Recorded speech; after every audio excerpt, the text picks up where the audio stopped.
let's start with Tessa. What drew you to this role? Oh goodness, so many things. I think in a similar way, that Irene is so drawn to Claire.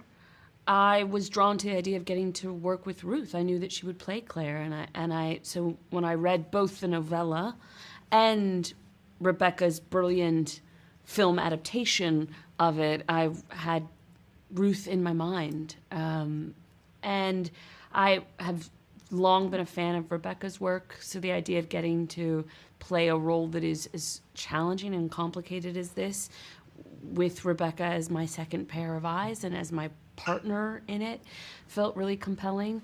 And then just the emotional landscape of the book. It's not in first person, but it's very internal in terms of Irene's experience, and it's dense. It's 93 pages, but so much happens inside of her mind and heart, and that I found incredibly compelling too. And Ruth, how about you? What drew you to the role of Claire? Oh, that beautiful, slim novella that sort of is. It was a life-changing moment, actually, because that still reverberates, because I was so disarmed by her accuracy in terms of exploring the human psyche, the contradicting elements of our nature, the fighting elements of our nature, how we try and make ourselves into these cohesive beings but fail, and struggle with our darker sides and our shadow sides, and against the backdrop of a perfect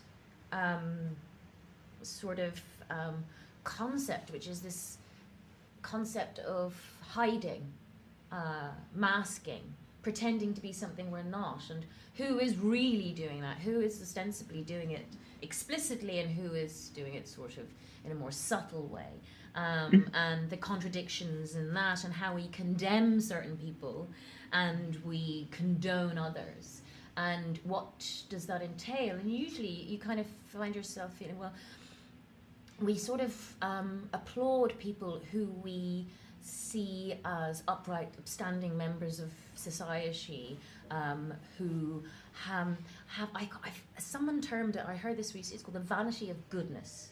How we gain our self-esteem by being good. And this is really, Nella's book explores the cost of that, and also the cost of living your truth. And we see really the condemnation of that by society, and Nella's critical eye on that. So. Yeah, hugely. Tessa, what kind of conversations do you hope this film springs? You know what? Really, any. I invite them all. And I know that my favorite pieces of work are pieces that ask more questions than they answer. Obviously, I think there's like a very baseline question that people have at the end of it, sort of what happens at the end. And that's a conversation that I think is interesting.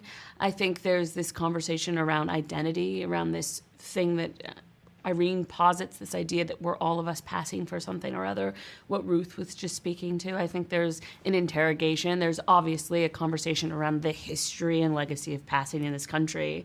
I think our film, even when the trailer came out, there was a lot of robust conversation around colorism that is really interesting. So just any and all. I think my least favorite thing is to feel like you've made a piece of work that people can forget about as soon as it's done. So I think, for me, the thing that felt exciting about the novella and what Rebecca did is it sort of stuck to the bones. And I think anytime you feel moved to have conversations about something that you've seen, it means that in part it got under your skin. So I'm excited by all of it.